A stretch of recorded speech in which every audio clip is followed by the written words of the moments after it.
Now, back to Silver Moments with Dr. Marsha Baltimore. Thank you for listening. Please call us at 1-800-336-2225. 1-800-336-2225. And we were talking about relationship banking. And I think, Norma, you were saying that when my son came to you and you talked to him, you knew there was more to it than just refinancing. Exactly. Again, as I said earlier, there's a lot of occasions where we're just getting a phone call saying, what's your mortgage rate today? And it's more to it than that. There's an entire approach where we're going to look at the whole relationship, which, I think there's a common story that we tend to hear from clients when we're meeting with them, and we hear it over and over again. Is a client walks into a bank with a large check to deposit, and they're told immediately to go talk to a banker to find out how they can earn them more money or something like that. And that's not really a relationship, because we don't know the whole picture. And I think what we bring to banking is we want to look at the whole picture, from financing to your fixed income needs. We can't make assessment on what you need until we find out what you're looking at trying to accomplish. And I think that's a common thread that we tend to hear is, I was told to do this. Yeah, we want to sit back and we want to understand and interview our clients to understand what they're looking at trying to accomplish. And then we can make an assessment of what we can do to help them and bring value to that relationship. That's good. That's what happened here. Mm-hmm.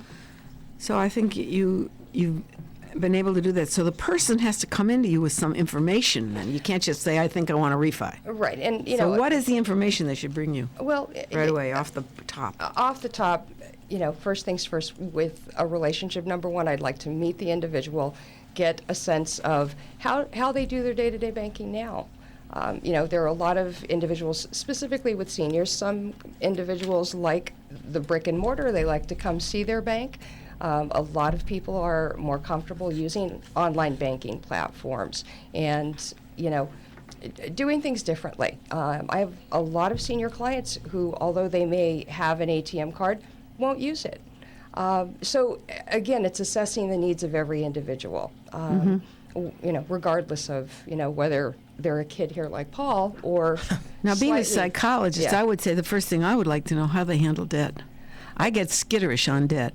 Right. With specific to lending, it's age old. You get down to managing your money and character and so forth, but specific to lending. But on the relationship front, we're going to take a look at how you handle your banking now, we don't want to reinvent the wheel. If you have a way of doing business now, trying to take a situation with, a recent situation I had mentioned earlier.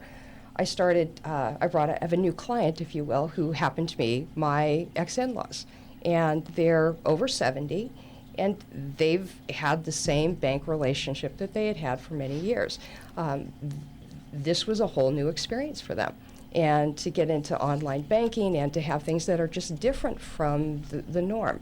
They were used to going to their brick and mortar bank, and there's a lot of things that we can do to help them with online bill paying, which became a bit problematic because, quite frankly, they were getting forgetful about paying bills on time. Or worse, it was this frantic call of, I can't find the bill, I can't find the paperwork to go with it. I'm afraid to make payments online. That's a great point with relationship banking also, and I think we're seeing it more and more often these days is with privacy and security. Right. Once we have a relationship and you know your banker and you have a point of contact, the banker knows the whole relationship about you.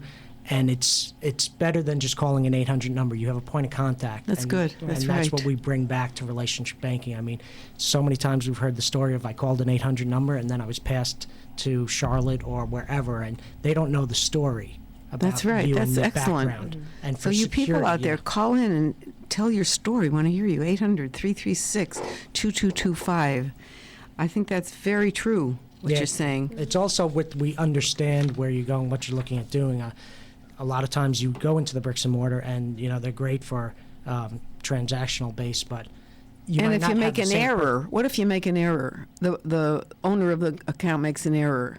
Well, at least you have a person to contact directly Yes. and to take ownership and look at how to fix the problem. A lot of times you'll go into different branches and there'll be a different person and you got to retell the story. So with relationship banking, we already know the story. And then we'll match you up with the people in our institution that'll be able to answer the questions better. If it's trust planning, wealth management, we're a full-service institution, and we bring a team together around the relationship manager. So I think that's really important in today's financial, Rubik's Cube.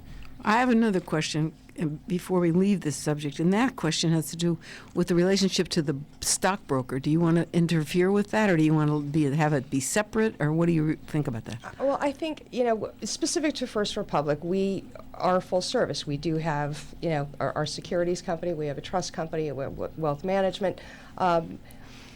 Typically in the process of a loan, which is a good example within a mortgage, we will go over everything. We're going to underwrite your loan and take a look at all of the credit criteria. We will take a look at your investment portfolio. Okay, so you'll And- get the Yeah, absolutely. information from the broker if you are not, in fact, the broker. Exactly. Okay. And, I think your question was more directed at what does someone need to put together for a mortgage, for a Yes, you have to refinance. walk in with, save yourself time, walk in with ABC, maybe 10 items. Yeah, and- Certainly the last mortgage. Right. Yeah.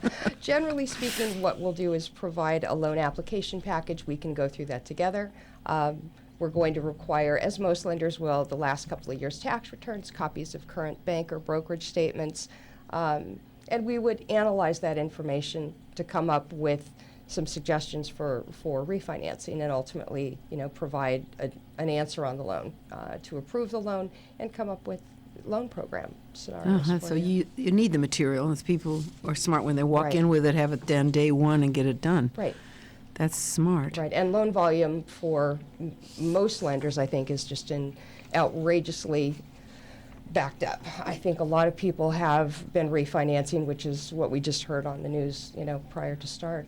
Mortgage rates are down, and it's just, there's a huge amount of loan volume. So be prepared, get your loan package together up front, and I think it will... Xerox a lot. Yeah. Kill a lot of trees, unfortunately. Okay. Yeah. Well, you can still call in for more questions on relationship banking, but I'm going to move now. Is that all right with you two? Yeah, that's fine. Okay, to another question, which is Marcia? similar. Oh, there's a fellow on the phone. Wait a minute. We'll move to the question after Bob from Glendale talks to me. Hi, Bob. Hey, how you doing, Dr. Thank I'm for glad you taking- called. What's your question and to whom? Well, I'm glad you have today's guest on because, with all due respect, I think a lot of people have gone through a situation, at least currently, with relationship bankers who actually they don't provide. I'm not saying the bank that you have on right now because I'm sure they're good people and they're trying their very best. But a lot of banks, I can think of, I don't want to mention any brand names. No. They don't give you the old service they used to. When my parents were growing up, when I was growing up, you would talk to a banker and you would get a real personal relationship. Now it's done by computer. You have to do it online, or they try to direct you to online. I mean, and I happen to be savvy with a computer, but a lot of people are not.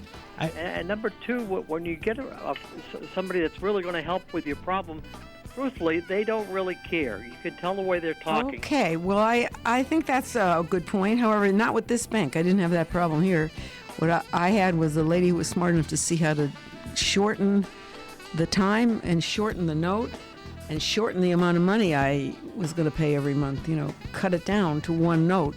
So that happened to me in a different manner. Hi, this is Fred Dreyer. Join us for the PM show.